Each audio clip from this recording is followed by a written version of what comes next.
पूर्ण स्वराज की मांग। सन 1928 में कलकत्ता कांग्रेस अधिवेशन में पूर्ण स्वराज का संकल्प लिया गया।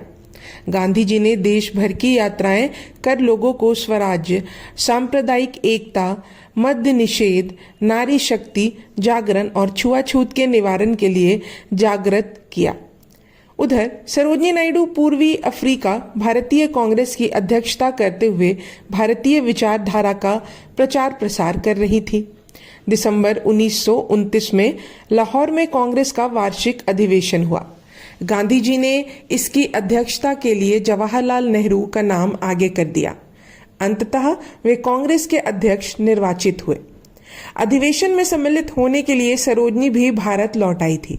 वे कार्य समिति की सदस्य मनोनीत हुई। नेहरू जी की इस उपलब्धि पर बधाई देते हुए सरोजिनी नायडू ने उन्हें एक पत्र लिखा था।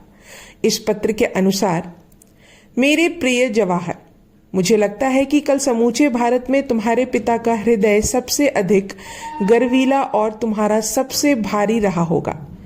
मैं अपने उन शब्दों के बारे में सोचती हुई रात काफी देर तक जागती रही, जिसमें मैंने तुम्हारे बारे में प्रायः कहा है कि एक शानदार बलिदान तुम्हारी नियति है।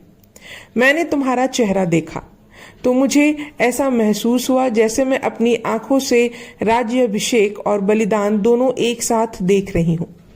तुम्हारे इस विराट और भाषण दायित्व के निर्वाह में मेरी ओर से जिस प्रकार से तुम्हारी सहायता या सेवा संभव है, उसके लिए बस तुम्हारे कहने भर की देरी होगी। यह तो तुम भी जानते हो। यदि मैं कोई ठोस सहायता ना भी कर पाई तो मैं तुम्हें पूर्ण सद्भावना और स्नेह तो दे ही सकती हूँ। यद्यपि खलील जिब्रान ने कहा है कि एक व्यक्ति की कल्पनाएं दूसरी व्यक्ति को पंख प्रदान नहीं कर सकती, तथापि मुझे विश्वास है कि एक व्यक्ति की आत्मा की अजेय आस्था दूसरी आत्मा के भीतर वह उज्जवल ज्योति जगा सकती है जिससे सारे संसार को प्रकाश मिले। तुम्हारी स्नेहहीन मित्र और बहन सरोजिनी नायडू। अधिवेशन की अध्यक्षता करते हुए 31 दिसंबर 1929 को नेहरू जी ने तिरंगा फहराकर पूर्ण स्वराज की घोषणा कर दी। नव वर्ष के प्रथम दिन प्रस्ताव सर्वसम्मति से पारित हो गया। गांधी जी ने पूर्ण स्वराज की मांग लिखी, जिसे 26 जनवरी 1930 को वसंत पंचमी के दिन प्रातः 10 बजे देश भर में एक साथ ली जानी थी। निर्धारित दिन और नियत समय पर देश भर में स्वतंत्रता दिवस मनाया गया। इस अवसर पर सरोजिनी नायडू के नेतृत्व में लोगों द्वारा प्रतिज्ञा ली गई। दास्ता सहना ईश्वर और देश के प्रति द्रोह है। साम्राज्य के अधीन देश का राजनीतिक एवं आर्थिक शोषण हुआ है। सामाजिक, नैतिक और आध्यात्मिक पतन हुआ है। इसलिए हम प्रण करते हैं कि जब तक पूर्ण स्वराज्य नहीं मिलेगा तब तक हम इस अधम सत्ता का अहिंसक असहयोग करेंगे और कानून को सविनय भंग करेंगे। मुक्ति दूत को प्रणाम। ब्रिटिश सरकार ने भारत में नमक कानून लागू कर दिया था, जिसके अंतर्गत भारतीय ना तो नमक बना सकते थे और ना बेच सकते थे। इसके अतिरिक्त नमक उत्पादन को सरकारी नियंत्रण में लेकर उस पर भारी कर लगा दिया गया था। इस कानून ने गांधी जी को सत्याग्रह का नया मार्ग सुझाया। नमक लोगों की दैनिक जरूरत था। यह कानून तोड़कर पूर्ण स्वराज के लिए लोगों की आत्मा को जागृत किया जा सकता था। अतः उन्होंने नमक बनाकर सत्याग्रह आंदोलन को राष्ट्रव्यापी बनाने का निश्चय कर लिया। इसके लिए अरब सागर के दक्षिणी तट पर स्थित छोटे से गांव दांडी का चयन किया गया। साबरमती से यह स्थान लगभग 241 मील दूर था।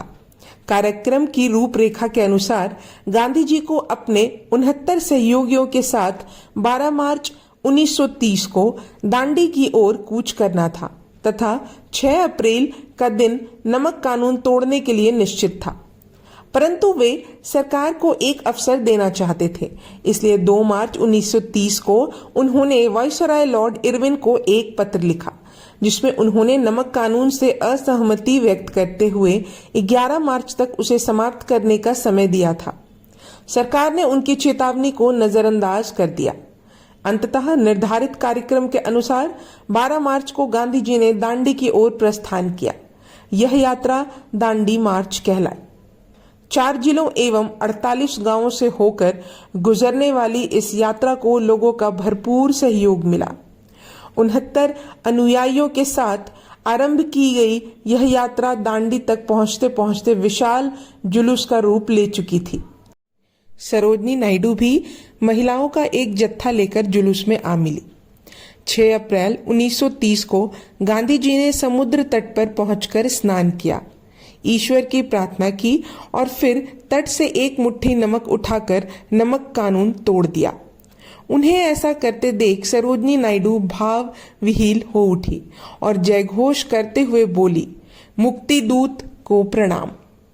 उनका उद्घोष सुनकर लोग उद्वेलित हो उठे और गांधी जी का अनुसरण करते हुए नमक कानून तोड़ने लगे। इसके बाद देश भर में नमक कानून तोड़ा जाने लगा। सरोजनी की गिरफ्तारी सरकार के लिए यह खुली चुनौती थी।